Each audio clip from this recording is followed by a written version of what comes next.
Welcome to church from my side for those of you who chose not to go away over this long weekend for one reason or another. Who still has plans to go away somewhere in your life? Okay. It's a good thing to look forward to something, right? There's still hope. But yes, it is great to be at church tonight.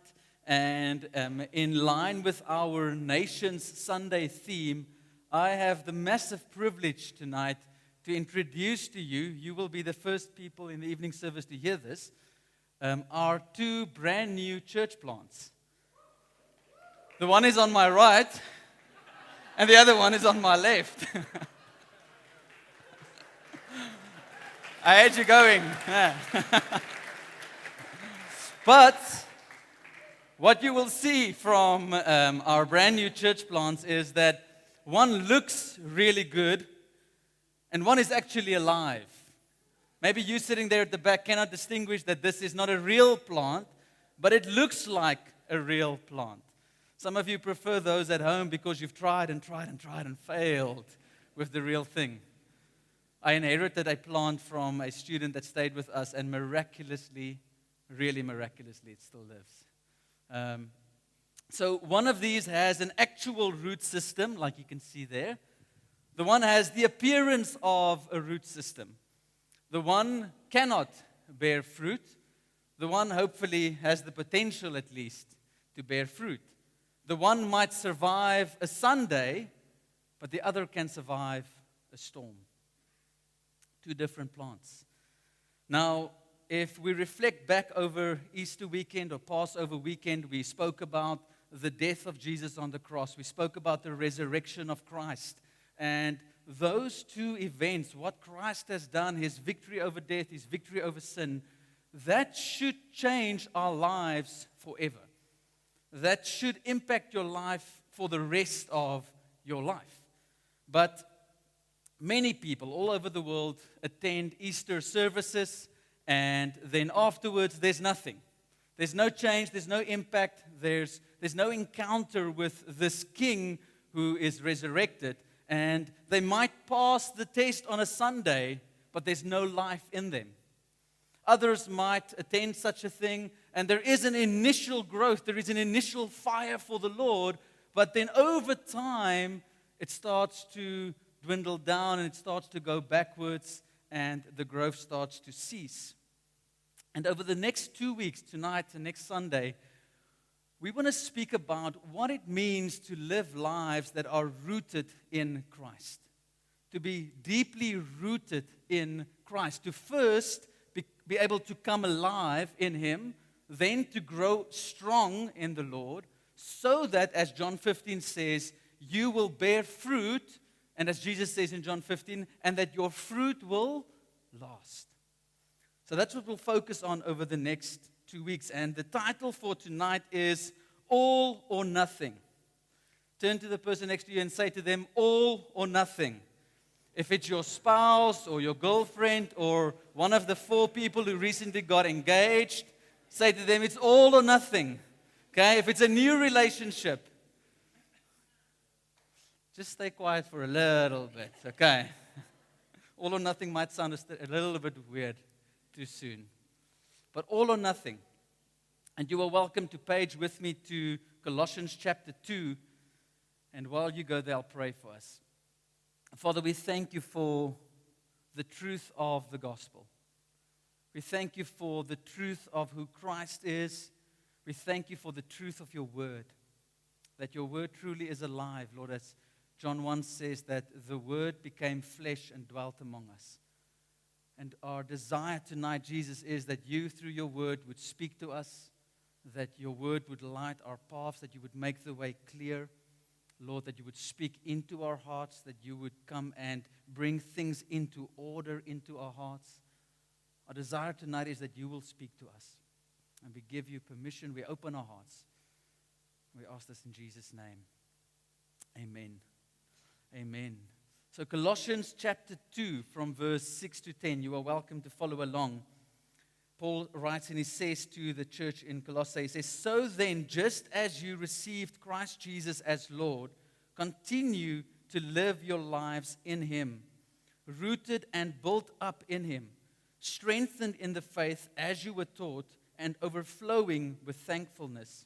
See to it that no one takes you captive through hollow and deceptive philosophy, which depends on human tradition and the elemental spiritual forces of this world rather than on Christ. For in Christ all the fullness of the deity lives in bodily form, and in Christ you have been brought to fullness. He is the head over every power and authority. So what is extremely important for us to know as we read this text, as we go into the message tonight, is the context and the purpose of Paul's letter to the Colossians. So sometime during Paul's imprisonment, a man named Epaphras solicited Paul's help in dealing with certain false teachings that has come into this church in Colossians. And this heresy was apparently a syncretism, a connection or a mixture of Greek philosophy, Jewish legalism, and mysticism. And there's the connection between the early forms of Gnosticism, and which basically boiled down to Jesus was not fully God and He was not fully man, which means then that Jesus was inadequate to fully speak into the issues of today. That there are certain things that happens in a culture, there are certain things that change in a culture. The Colossians was in a massively diverse environment, very multi-racial, multi-religional as well. And you've got all of these different influences. And in Gnosticism, Christ is not adequately able to address every single thing in this culture. So, the good news is that you can become enlightened by either adding more works to your religion or adding more wisdom, more knowledge, more teachings, more spiritual insight. And then you can attain a type of spiritual enlightenment, and then you have attained all truth. And then you're able to navigate the issues in life. So this was the context. So this church was between 5 and 10 years old, and so still a young church, still an early church, and already they have started to deviate from the pure and true gospel. So you've got these two tensions in the church that is trying to infiltrate or break down the true gospel. The one is the Jewish legalism, which in essence says Jesus is not enough, so you have to add works to make it better. Or Gnosticism that says Jesus is not enough. He cannot adequately speak into all of the issues that we will face. That the world has evolved and Jesus is very much old, modern, right? Things need to change and there is new wisdom, new knowledge, new teachings, new enlightenments that you need to draw on to adequately navigate life. So it looks something like this. Jesus and works, knowledge, philosophy, and whatever you maybe want to add into that bracket for yourself as well. So it's Jesus and something else. Then as this progresses, it becomes works, knowledge, philosophy, and Jesus. And then if you allow that to grow, you end up with no more Jesus. So that's the danger. That's the danger where this church was finding itself, that they were on a path that was leading away from Christ, that they have been so mixed with traditional and cultural nuances and practices that if you were to remove the pure essence of who Jesus is and why He came to die, His resurrection power from the grave, if you were to remove that from their midst, nothing would look different. They would still look like a people coming together. And the danger for us today is that we can be influenced by so many other things. Eastern religion influences, New Age thinkings and philosophies, practices, thought patterns, wisdom, spiritual enlightenments. You get people that say, and they would call themselves Christian, that God gave them a special revelation that is not found in the Bible. But this is now a new teaching, a new enlightenment. And those things have infiltrated the church. And what then happens is you can remove the pure essence of Jesus from the church, and it might not necessarily look any different. You'd still gather on a Sunday because that is what we do in our culture. You might even still read your Bible. Whether you believe it fully, whether you apply it to your life fully, that's a total different question. So Paul addresses it like this in verse 6. He says to them, "So then, just as you received Christ Jesus as Lord, continue to live your lives in Him." So then, just as you received Christ Jesus as Lord, continue to live your lives in Him. So if you are making notes, 2 points that I want you to remember tonight. The one is, as you received Christ. As you received Christ. Paul says to them, remember how you initially received Jesus.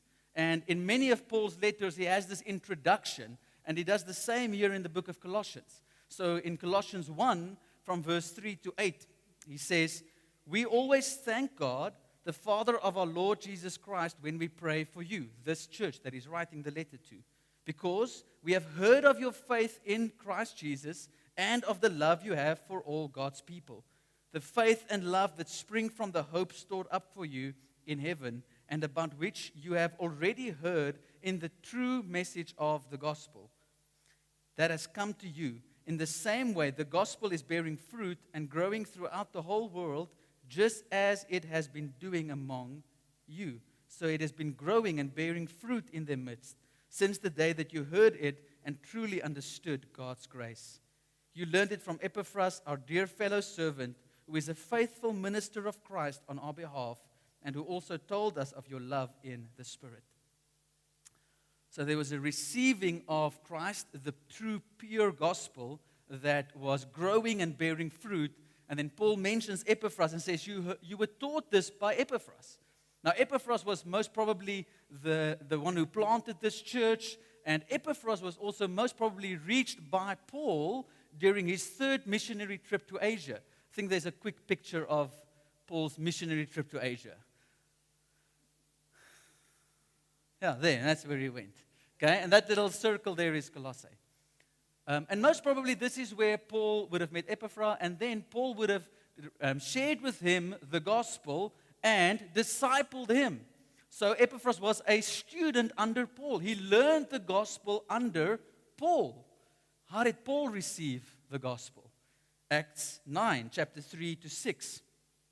"As he, Paul, neared Damascus on his journey, suddenly a light from heaven flashed around him. He fell to the ground and heard a voice say to him, 'Saul, Saul, why do you persecute me?' 'Who are you, Lord?' Saul asked. 'I am Jesus, whom you are persecuting,' he replied. 'Now get up and go into the city, and you will be told what you must do.'" So Paul has this miraculous encounter on the road to Damascus as he is about to persecute Christians. And he has this encounter and he says, "Who are you, Lord?" And Jesus responds and says, "I am the one whom you are persecuting." So what type of gospel would Paul have received? If we go back to Acts chapter 2, verse 36, the very first sermon post-resurrection, Peter preaches and he says these words in Acts 2:36, "Therefore, let all Israel be assured of this, God has made this Jesus whom you crucified, both Lord and Messiah." So back to Colossians. We see this progression of the gospel as it is received and passed on, received and passed on, received and passed on. And Paul writes to them and he says, "So then, just as you received Christ Jesus as Lord," not as something else, not as something less, not as an addition or a byproduct or something more that you can add to your life. No, as you received Christ Jesus as Lord. And this is crucial. It's crucial for us to understand that the thing that Paul is calling them back to is how they received Jesus as Lord, because Colossae was under Roman rulership in this time. And Rome had a ruler, and his name was Caesar. And in Rome, the declaration was, "Caesar is Lord." And Caesar, at this time of Paul's writing, was Emperor Nero. that is an actual picture of him, created by AI. Emperor Nero, if you don't know much about him, quite a significant figure in Rome's history, but also for Christians. You see, Paul wrote this letter to the Colossians in AD 60 to 62. And at that time, the tension and the animosity against Christians was already growing and quite high. Christians weren't likable because, why? They stood for something other than Rome. Then, in AD 64, there was the great fires in Rome, which there is the speculation that Nero himself started the fires so that he can create room for his buildings and his expansions.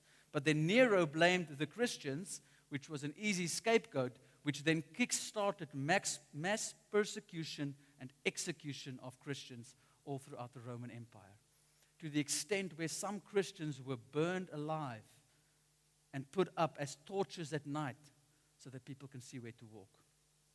Christians were burned to serve as lampposts under his rulership. Now, why does this matter?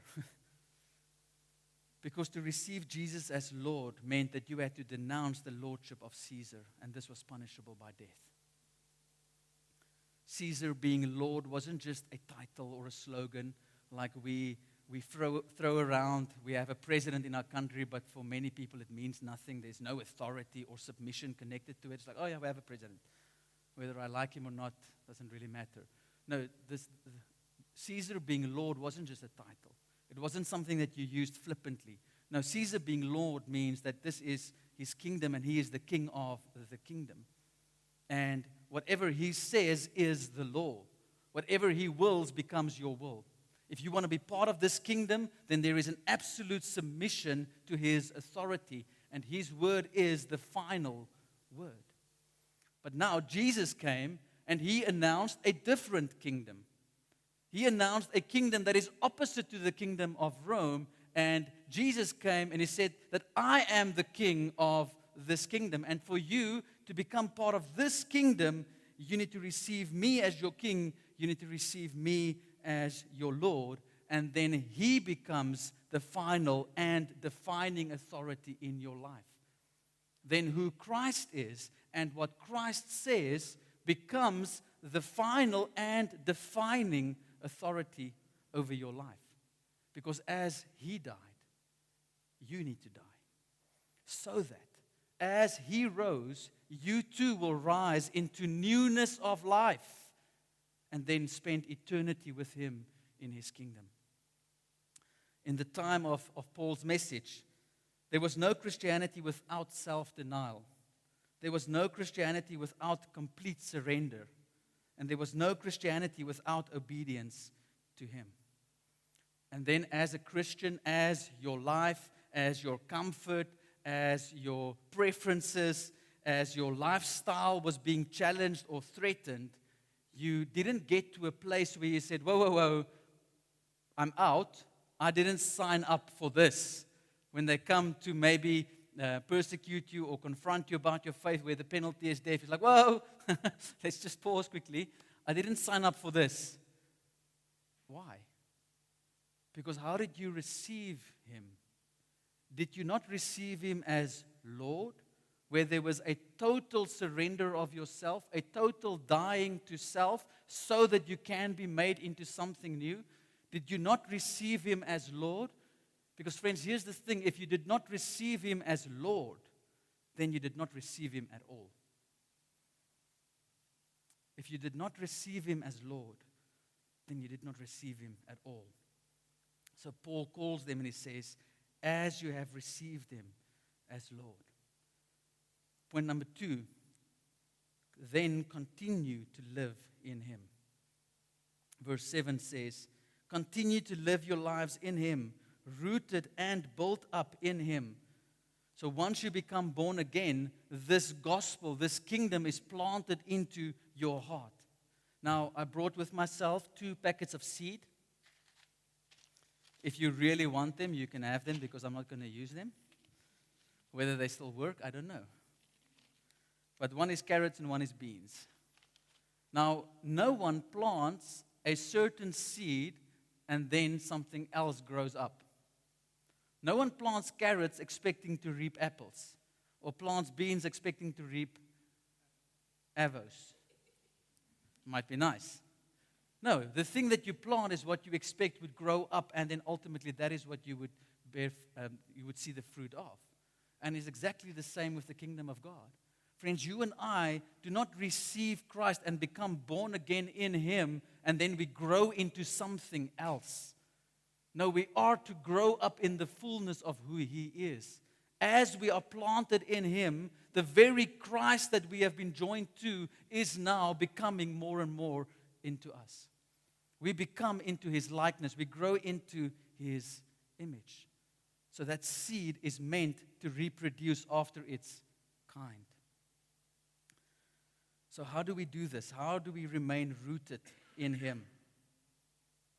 As this tree is planted in soil, it draws everything that it needs pertaining to life from the soil. In the same way, you and I draw everything that we need pertaining to life and godliness from Christ. Our identity, our security, our self-worth, our self-image, our provision, our purpose. All of those things we draw from Christ. And then when those moments come in, when you are tempted to maybe find your identity in something else, whether it is your achievements or your failures, whether it is the opinions of other people, whether it is your circumstances, we get to pull back and to say, no, I am not defined by this because I am rooted in Christ, and who Christ is now defines me. Who Christ is lives in and through me. Now, I get to be defined by something different, not by this moment, not by this emotion, not by this circumstance. So practically, how do you and I do this? How do we apply this to our lives? The key here is the Word of God. That we are planted and rooted in the Word of God. That every single day you allow the roots of your tree to be fed by the Word of God. And by this, I'm not saying that every day you must put out 1 hour, 2 hours. It'll be great if you can. But start somewhere so that feeding your roots by the Word of God becomes a habit in your life. Because the reality is your roots are being fed. Your roots are being fed. So often we go to bed like this and we wake up like this. And then our lives are so busy and we run from the one thing to the next. And maybe somewhere there's time for God. But it's not that there's not time for anything else. And as life happens, your roots are being fed by something. But when you and I make time every day so that our roots can be fed by the Word of God, they will find true nourishment, true life, true sustenance. And then that very thing will strengthen you so that you can also withstand every other influence. There's this place where you and I have our personal, intimate, unseen time with God. Where we see above the surface the tree, but we don't necessarily see underneath the surface the depth and the width of the roots. And that is our time with God, whether it is in the Word, but also through prayer. And I want to encourage you to have regular time with God where you allow yourself to be vulnerable and honest and real in the presence of God. Friends, He is not interested in people who can make it through a Sunday. This does not please God. Because there's no life in this. This tree cannot reproduce. God is okay for you and I to be sometimes a little bit bruised and broken. I'm not going to break this tree because it's not mine. But we're okay with that. Because God sees all of the depths of who we are anyway. But allow yourself often enough to be vulnerable in the presence of God so that He can speak into your life. If we think about these two trees again, when you become born again, when you receive Christ as Lord, you are no longer a fake tree. You are now alive, all right? You are born again. But what is very important is the soil that you are growing into. The soil is very important. If the soil is healthy, the tree will be healthy. If the soil is unhealthy, the tree will be unhealthy. And there are many other teachings and books and podcasts and YouTube videos and whatnots filled with wisdom and knowledge and practical steps how to become a better version of yourself. And they sound good. Like some of the topics or the themes is believe in yourself. Okay, and you've heard that before. Believe in yourself. You are enough. Find your truth. Discover your truth. You're in control, or maybe the slang would be, you've got this. Improve yourself, better yourself. 3 steps to become a better version of you, and then 7 steps to keep it there. And the funny thing is, many of these resources you would find under the category of Christian bestsellers. And they give themselves over as truth. But in actuality, if you were to dig into the soil, it's just a mask of a self-help, Christ is not enough, my kingdom first type of gospel. In it, you might find many references to Christ, many references to Bible passages. But if you dig deep enough into the soil, you'll see that it's actually void of the true, pure gospel.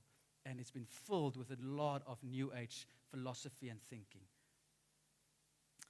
And sometimes we are tempted to run to some of these external resources because it seems easier, it seems less costly, it will cost me less, it's quicker, and most often also because it agrees with my version of what right and wrong is. But if we are not rooted in Christ and in His Word, our trees will die. That is the reality. If you are not rooted in Christ, your tree will die. So He is able, He is sufficient to address and speak into everything that your life needs. The task for you and I is to remain rooted and grounded in Him. And then Paul goes on and he says, also being built up in Him.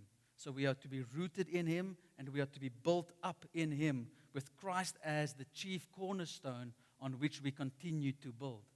Anyone here an architect or engineers? There's engineers here. Architect? Yes, just for you. Okay. You don't start with a design plan and halfway through building you deviate from it. No, you have a blueprint for a reason. Unless there's a mistake. Now, friends, when you and I start building on the foundation of Christ with Him as the cornerstone, we don't start one way and then ultimately build in a different way. No, we continue building on the cornerstone, which is Christ. And your faith is meant to be active. Your faith is meant to be alive. Your faith is meant to grow. You are to grow up in the faith. You are to mature as a believer. So how do we do this? Simply by obedience. When you spend time in the Word of God and the Word speaks into an area of your life, when the Holy Spirit speaks to you and there's a nudge to forgive someone, to be generous towards someone, to share your faith with someone, when there's that nudge or this unction from the Word or from the Spirit, obey. Put it into practice, because as you obey the leading of the Holy Spirit, you are building on the foundation of Christ. Every step of obedience, every habit that is formed is a building block that helps you to be built up in Him. It's when we disobey that we start building on a different foundation.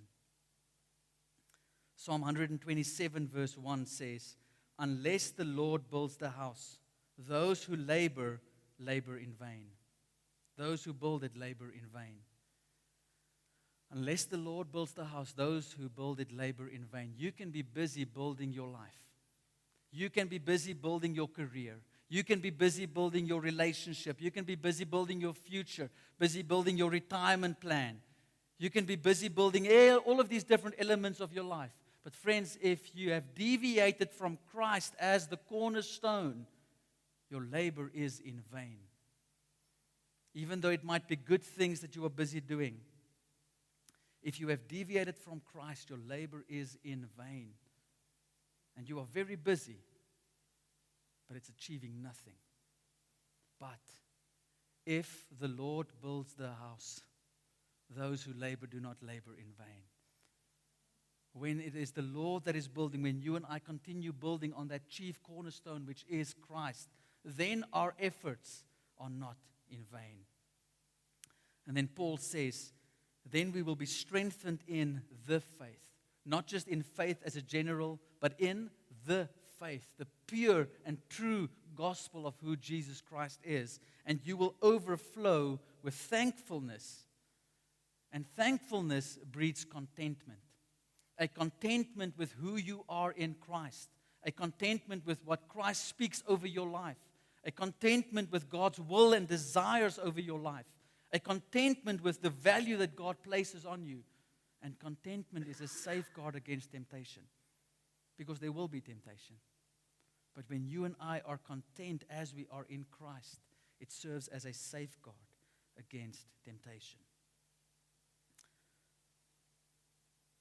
So before we go into a time of prayer, I want us to reflect. Living Christ-centered where Jesus is Lord of all is challenging. Can we acknowledge that? It's challenging. You see, because what happens is the gospel wants to infiltrate every area of your life. As the gospel has been planted into your life, it has a very real desire and agenda to enter every area of your life, where nothing is left untouched. There's no room or no door that you can lock and say, Jesus, everything but not this. No, the gospel roots wants to go everywhere. You cannot contain it. And it wants to come close to your relationships, your finances, your identity, your worth. It wants to come and address every single aspect of your life. It wants to address your motives. It wants to address your thoughts. It wants to address your actions. And as it does this, there are tensions that arise because very often the will of God is very much opposite to the will of my flesh. The desires of God are very much opposite to the desires of my flesh. The word might reveal something. I'm like, I'm not sure if I'm ready to let go of that. Where the word of God might speak against something that all of your friends are in the opposite direction. And then there's friction. Then there's tension between you and the word of God. There's tension between you and this gospel. So where do we go? Do we then go to popular culture? Do we then go to other teachings to become more enlightened, spiritually more mature because we have received the special knowledge? Or do we go to the Word of God? Because friends, there is no greater foundation and there is no greater source of truth than the Word of God. And as a Christ-centered person, someone who has become alive in Christ, someone who wants to be rooted in Christ, as a Christ-centered person, living in and by the Word is not negotiable. It's not optional. You cannot separate Christianity and God's Word. It's not optional for those who want to live Christ-centered. So do we wrestle? Yes. Many times we wrestle with the Word of God. But then we sit with it. And we don't change the meaning of God's Word. We don't change what God is trying to say by altering His Word. No, we sit with it, we wrestle with it, and we allow the Word to change us. When you become born again, when you are rooted and planted in Christ, there will be moments where there's a wrestle and a tension. It is not automatic that all of a sudden you will just always obey Christ. No, there will be moments when you fail. That doesn't mean that you've become a fake plant again. No, it means that you are busy wrestling with the soil you're being put in. Don't get out. Wrestle with the Word of God, but allow it to change you. So 2 questions. Have you received Christ Jesus as Lord? Have you received Christ Jesus as Lord and not as something else? You see, maybe you received Him as your Savior, the one who died for you, and by His blood you've been washed clean, and maybe later you'll grow into lordship.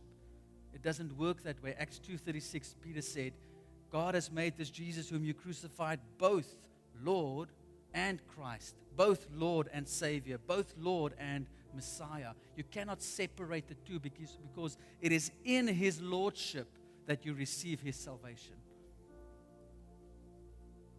If you did not receive Him as Lord, then you did not receive Him at all. It is all or nothing with Jesus. And then the second question, what role does the Word of God play in your life? This is the true test of Christ-centeredness. What role does the Word of God play in your life? Does it hold ultimate authority, defining authority over every area of your life? Or are there aspects where God is not allowed to speak into? Are there aspects where you don't go to the Word of God for truth? You've got other sources, other mentors, other teachings that help you in that area of your life. No, the Word of God wants to become central to every aspect of your life. It wants to feed you in every aspect of your life.